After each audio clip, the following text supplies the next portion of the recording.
যে জুলাইয়ে রক্তের বিনিময়ে জগদ্দল পাথরের মতো চেপে থাকা ফ্যাসিবাদ তন্ত্র থেকে আমরা মুক্তি পেয়েছি, যে জুলাইয়ের মাধ্যমে এদেশের স্বৈরশাসক হাসিনা পলায়ন করেছে, যে জুলাইয়ের মাধ্যমে ওই কারাগারের শৃঙ্খল ভেঙে জাতীয় নেতৃবৃন্দ মুক্তি পেয়েছে।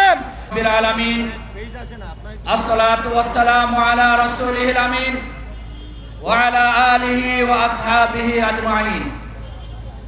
আল্লাহর এই জমিনে আল্লাহর দ্বীন প্রতিষ্ঠার পথে দীপ্ত কাফেলা বাংলাদেশ জামাত ইসলামী কেন্দ্র ঘোষিত কর্মসূচির অংশ হিসেবে জুলাই সনদের আইনি ভিত্তি রচনা কল্পে গণভোটের আয়োজন সহ পিআর পদ্ধতিতে নির্বাচন সহ 5 দফা দাবিতে ঘোষিত কর্মসূচির অংশ হিসেবে যাত্রাবাড়ি থেকে গাবতলী পর্যন্ত আজকের এই ঐতিহাসিক মানববন্ধন কর্মসূচিতে উপস্থিত জাতীয় এবং মহানগরী নেতৃবৃন্দ, সংগ্রামী ঢাকাবাসী, আসসালামু আলাইকুম ওয়া রাহমাতুল্লাহ।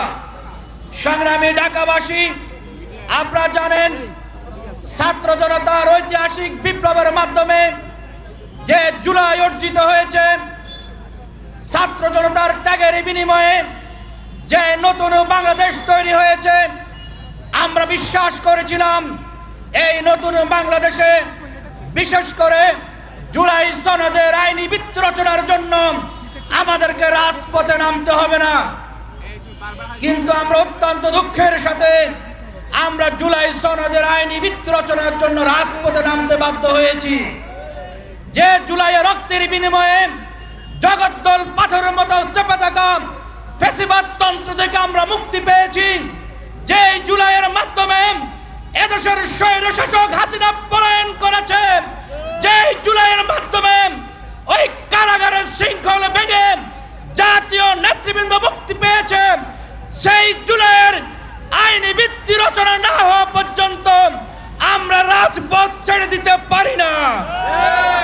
আজকে এদেশের জনগণের প্রাণের দাবি পিআর পদ্ধতিতে নির্বাচনের মাধ্যমে এদেশের প্রত্যেকটি জনগণের প্রতিটি ভোটের মূল্যায়ন করার জন্য জনগণের যে দাবি উঠেছে, জনগণের দাবিকে আমলে নিয়ে পিআর পদ্ধতিতে নির্বাচনের ব্যবস্থা করতে হবে।